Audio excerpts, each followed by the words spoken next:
माननीय प्रधानमंत्री जी।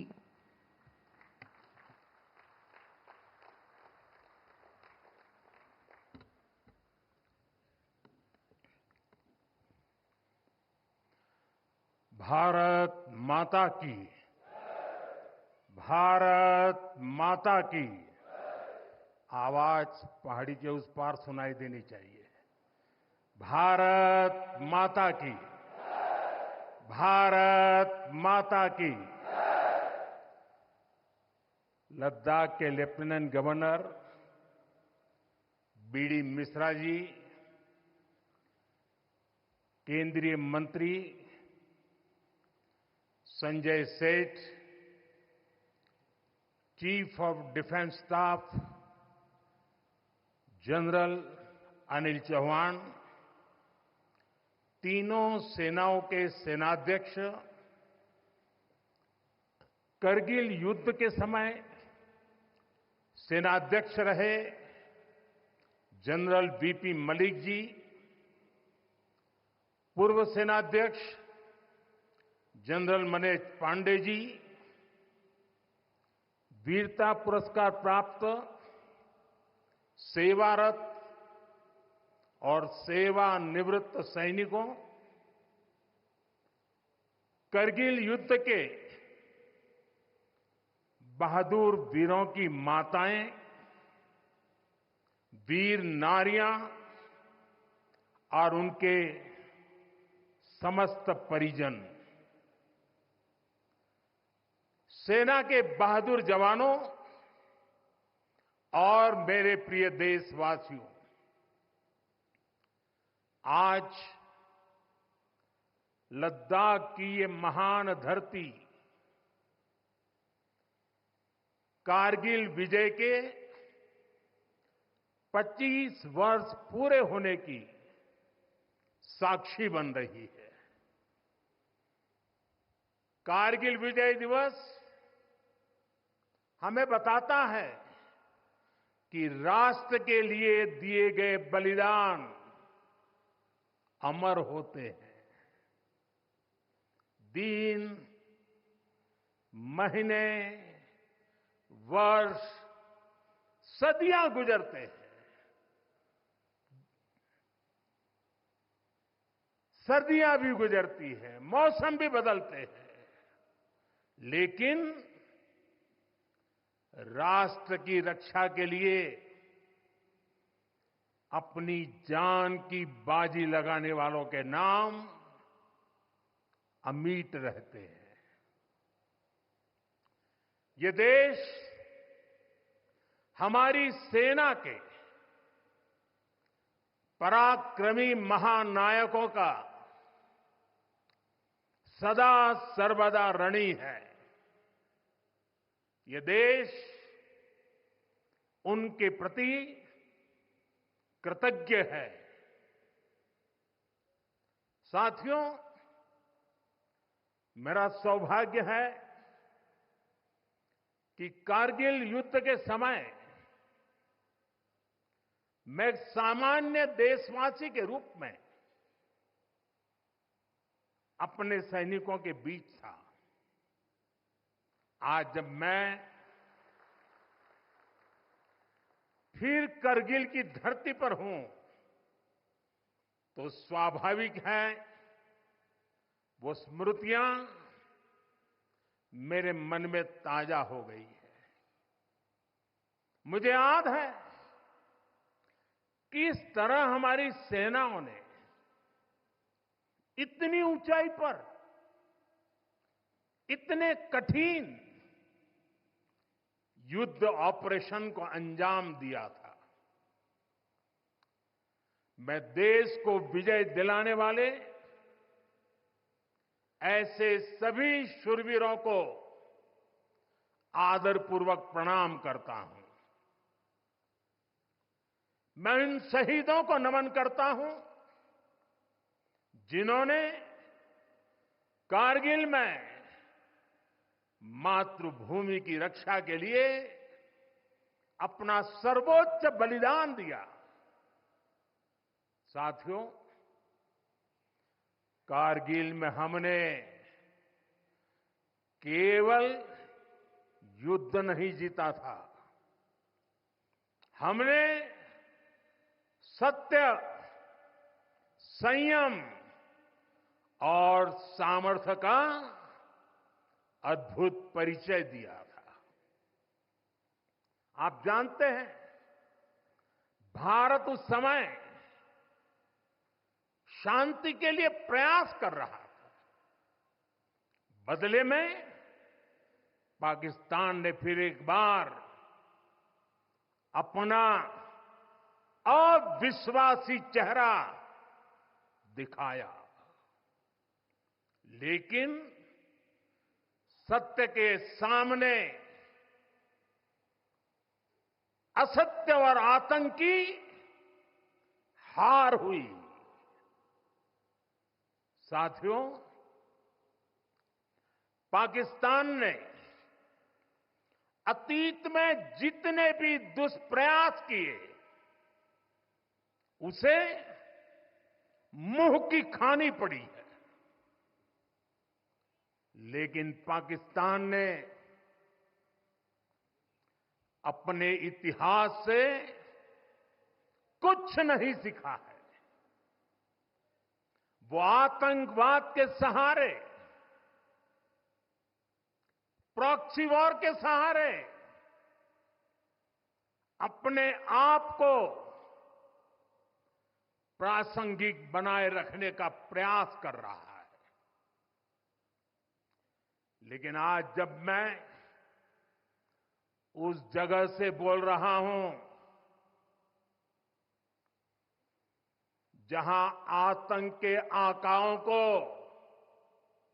मेरी आवाज सीधे सुनाई पड़ रही है, मैं आतंकवाद के इन सरपरस्तों को कहना चाहता हूं कि उनके नापाक मंसूबे कभी कामयाब नहीं होंगे।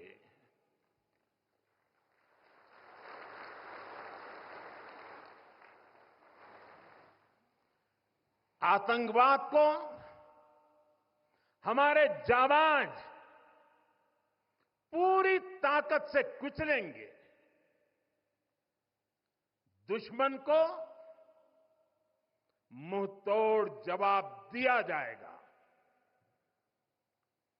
साथियों, लद्दाख हो या फिर जम्मू कश्मीर, विकास के सामने आ रही हर चुनौती को भारत परास्त करके ही रहेगा।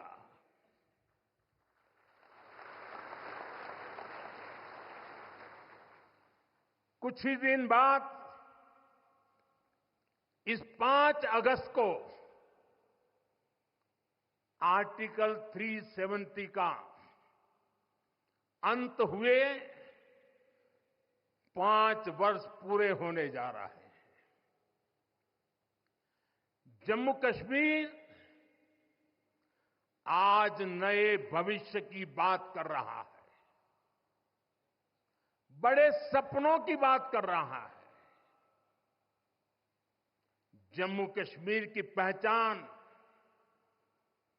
G20 जैसी ग्लोबल समिट की अहम बैठक करने के लिए हो रही है। इंफ्रास्ट्रक्चर डेवलपमेंट के साथ साथ जम्मू कश्मीर, लेह, लद्दाख में टूरिज्म सेक्टर भी तेजी से ग्रो कर रहा है। दशकों बाद कश्मीर में सिनेमा घर खुला है। 3.5 दशक के बाद पहली बार श्रीनगर में ताजिया निकला है। धरती का हमारा स्वर्ग तेजी से शांति और सौहार्द की दिशा में आगे बढ़ रहा है।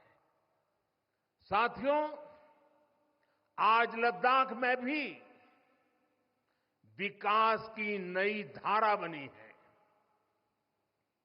सिंकुल्ला टनल, इसके निर्माण का काम शुरू हुआ है। सिंकुल्ला टनल के जरिए लद्दाख पूरे साल हर मौसम में देश से कनेक्टेड रहेगा। ये टनल लद्दाख के विकास और बेहतर भविष्य के लिए नई संभावनाओं का नया रास्ता खोलेगी। हम सभी को पता है कि कठोर मौसम की वजह से लद्दाख के लोगों को कितनी मुश्किलें आती हैं। सिंकुल्ला टनल के बनने से ये मुश्किलें भी कम होगी। मैं लद्दाख के मेरे भाई बहनों को इस टनल का काम शुरू होने के लिए विशेष बधाई देता हूं। साथियों, लद्दाख के लोगों का हित हमेशा हमारी प्राथमिकता रहा है। मुझे याद है कोरोना के समय में करगिल क्षेत्र के हमारे कई लोग ईरान में फंस गए थे। उन्हें वापस लाने के लिए मैंने व्यक्तिगत स्तर पर काफी प्रयास किए। ईरान से लाकर उन्हें जैसलमेर में ठहराया गया था और जब स्वास्थ्य की दृष्टि से पूरी तरह संतोषजनक रिपोर्ट मिले, उसके बाद उन सबको उनके घर तक यहां पहुंचाया था। हमें संतोष है कि हम अनेकों जिंदगियों को बचा पाए। यहां के लोगों की सुविधाएं बढ़े, ईज ऑफ लिविंग बढ़े, इसके लिए भारत सरकार निरंतर प्रयास कर रही है। बीते 5 वर्षों में ही हमने लद्दाख के बजट को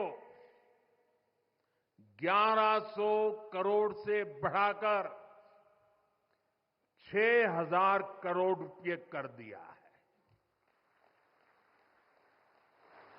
यानी करीब करीब 6 गुना की वृद्धि। ये पैसा आज लद्दाख के लोगों के विकास में, यहां सुविधाएं बढ़ाने में काम आ रहा है। आप देखिए, सड़क, बिजली, पानी, शिक्षा, पावर सप्लाई, रोजगार, लद्दाख में हर दिशा में दृश्य भी बदल रहा है, परिदृश्य भी बदल रहा है।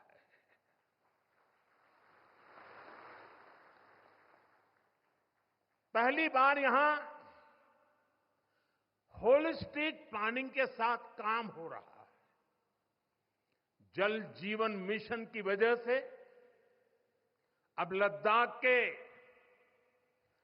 90% से ज्यादा घरों में पाइप से पीने का पानी पहुंच रहा है। लद्दाख के युवाओं को क्वालिटी हायर एजुकेशन मिले, इसके लिए यहां सिंधु सेंट्रल यूनिवर्सिटी का निर्माण हो रहा है। पूरे लद्दाख क्षेत्र को 4G नेटवर्क से जोड़ने का काम भी चल रहा है। 13 किलोमीटर लंबी जोजिला टनल का काम भी जारी है। इसके वजन बनने से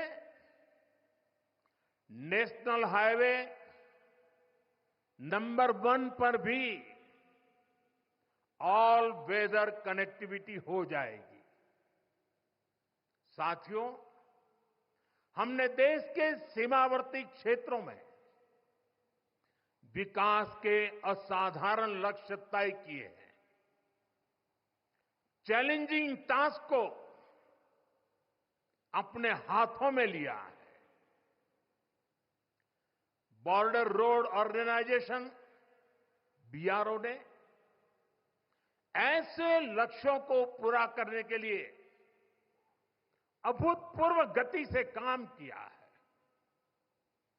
बीआरओ ने पिछले 3 साल में ही 330 से ज्यादा इंफ्रास्ट्रक्चर प्रोजेक्ट पूरे किए हैं। इसमें लद्दाख के विकास कार्यों से लेकर पूर्वोत्तर में सेला टनल जैसे प्रोजेक्ट भी शामिल है।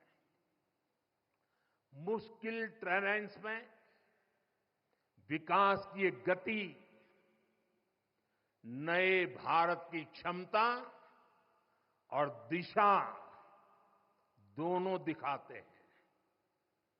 साथियों, आज की वैश्विक परिस्थितियां पहले से अलग है। इसलिए हमारी सेनाओं को हथियारों और उपकरणों के साथ साथ कार्यशैली और व्यवस्थाओं में भी आधुनिक होना चाहिए। इसलिए देश दशकों से डिफेंस सेक्टर में बड़े रिफॉर्म्स की जरूरत महसूस करता रहा था। सेना स्वयं वर्षों से इसकी मांग कर रही थी, लेकिन दुर्भाग्य से पहले इसे उतना महत्व नहीं दिया गया। बीते 10 वर्षों में हमने डिफेंस रिफॉर्म्स को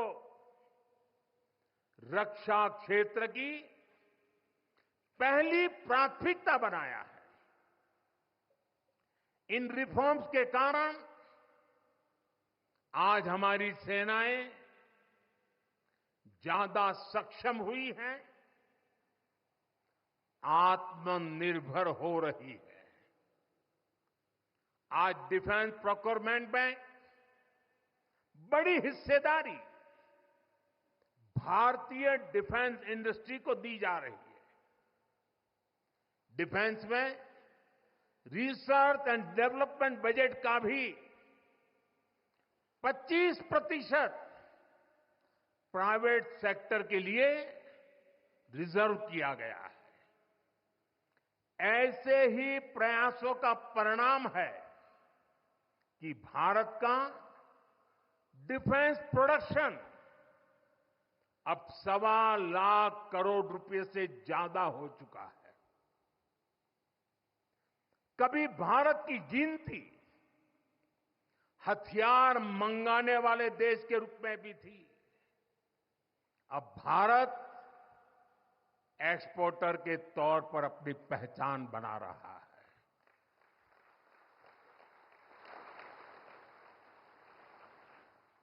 मुझे खुशी है कि हमारी सेनाओं ने 5,000 से ज्यादा हथियारों और ये सैन्य उपकरणों की लिस्ट बनाकर ये तय किया है कि अब ये 5,000 आइटम्स बाहर से नहीं मंगवाए जाएंगे। मैं इसके लिए सेना नेतृत्व को बधाई देता हूं। साथियों, डिफेंस सेक्टर में रिफॉर्म्स के लिए भी भारत की आर्म फोर्सेस की सराहना करना चाहता हूं। हमारी सेनाओं ने बीते वर्षों में कई साहसिक निर्णय लिए हैं। सेना द्वारा किए गए जरूरी रिफॉर्म्स का एक उदाहरण अग्निपथ स्कीम भी है। दशकों तक संसद से लेकर अनेक कमेटी तक में सेनाओं को युवा बनाने पर चर्चाएं होती रही है। भारत के सैनिकों की औसत आयु, एवरेज एज, ग्लोबल एवरेज से ज्यादा होना, ये हम सबकी चिंता बढ़ाता रहा है। इसलिए ये विषय बरसों तक अनेक कमिटियों में भी उठा, लेकिन देश की सुरक्षा से जुड़ी इस चुनौती के समाधान की पहले इच्छा शक्ति नहीं दिखाई गई। शायद कुछ लोगों की मानसिकता ही ऐसी थी कि सेना मतलब नेताओं को सलाम करना, परेड करना। हमारे लिए सेना मतलब 140 करोड़ देशवासियों की आस्था। हमारे लिए सेना मतलब 140 करोड़ देशवासियों की शांति की गारंटी। हमारे लिए सेना मतलब देश की सीमाओं को सुरक्षा की गारंटी। अग्निपथ योजना के जरिए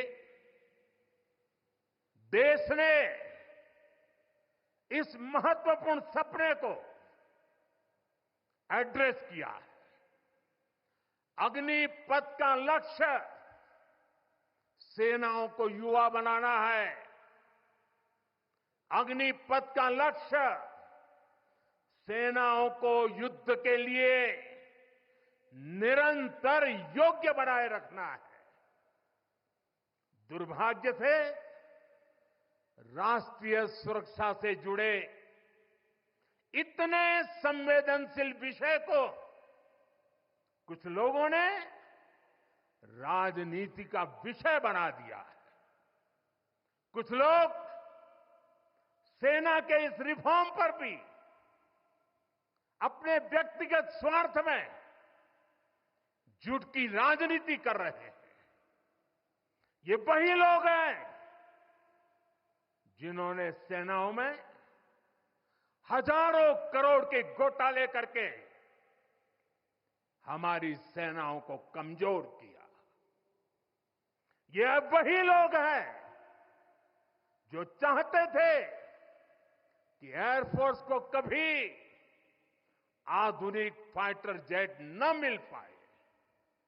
ये वही लोग हैं जिन्होंने तेजस फाइटर प्लेन को भी डिब्बे में बंद करने की तैयारी कर ली थी। साथियों, सच्चाई ये है कि अग्निपथ योजना से देश की ताकत बढ़ेगी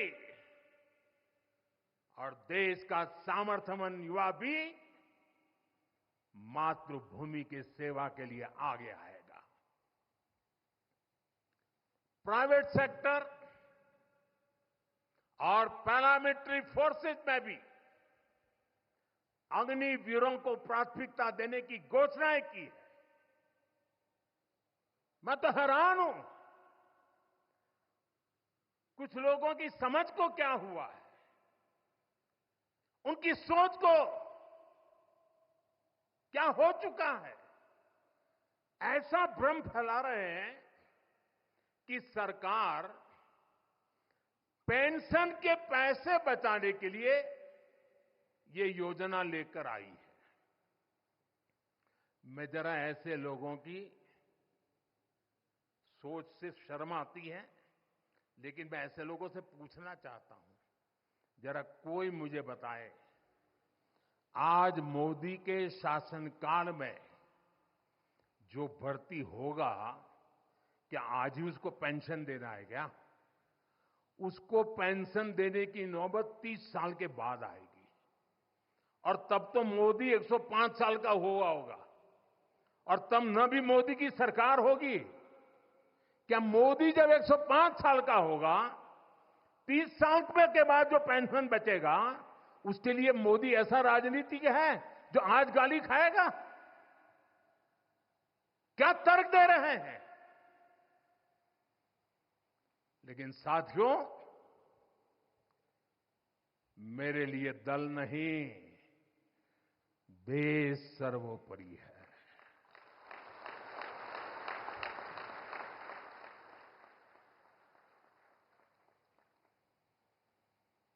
और साथियों, मैं आज गर्व से कहना चाहता हूं, सेनाओं द्वारा लिए गए इस फैसले का हमने सम्मान किया है।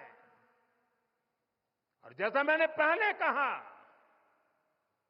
हम राजनीति के लिए नहीं, राष्ट्र नीति के लिए काम करते हैं। हमारे लिए राष्ट्र की सुरक्षा सर्वोपरि है। हमारे लिए 140 करोड़ की शांति, ये सबसे पहले है। साथियों, जो लोग देश के युवाओं को गुमराह कर रहे हैं, उनका इतिहास साक्षी है कि उन्हें सैनिकों की कोई परवाह नहीं है। ये वही लोग हैं जिन्होंने एक मामूली रकम 500 करोड़ रुपए दिखाकर वन रैंक वन पेंशन पर झूठ बोला था। 500 करोड़। ये हमारी सरकार है जिसने वन रैंक वन पेंशन लागू किया। पूर्व सैनिकों को 1.25 लाख करोड़ रुपए से ज्यादा दिए गए। अब कहां 500 करोड़, कहां 1.25 लाख करोड़। इतना झूठ, और देश के जवानों की आंख में धूल झोंकने का पाप। ये वही लोग हैं जिन्होंने आजादी के 7 दशक बाद भी सेना की मांग होने के बावजूद भी, देश के वीर सैनिकों के परिवारों की मांग होने के बाद भी हमारे शहीदों के लिए वॉर मेमोरियल नहीं बनाया। टालते गए, कमिटियां बनाते गए, नक्शे दिखाते गए। ये वही लोग हैं जिन्होंने सीमा पर तैनात हमारे जवानों को पर्याप्त बुलेट प्रूफ जैकेट्स भी नहीं दी थी। और साथियों, ये वही लोग हैं जो करगिल विजय दिवस को भी नजरअंदाज करते रहे। ये तो देश की कोटि कोटि जनता के आशीर्वाद है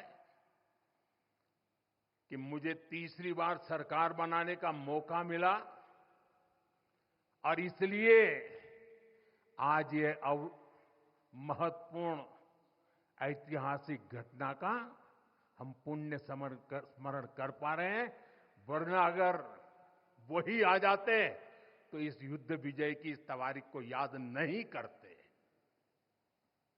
साथियों, कारगिल की विजय ये किसी सरकार की विजय नहीं थी।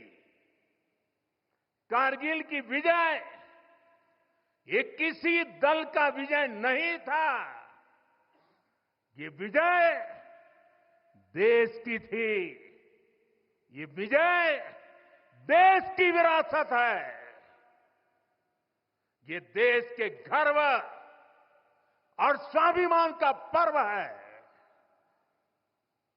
मैं एक बार फिर 140 करोड़ देशवासियों की तरफ से मेरे वीर जवानों को श्रद्धापूर्वक नमन करता हूं। सभी देशवासियों को पुनः एक बार कारगिल विजय के 25 वर्ष की शुभकामनाएं देता हूं। मेरे साथ बोलिए, भारत माता की। ये भारत माता की जय मेरे उन वीर शहीदों के लिए है, मेरे वीर भारत मां के वीर सपूतों के लिए है।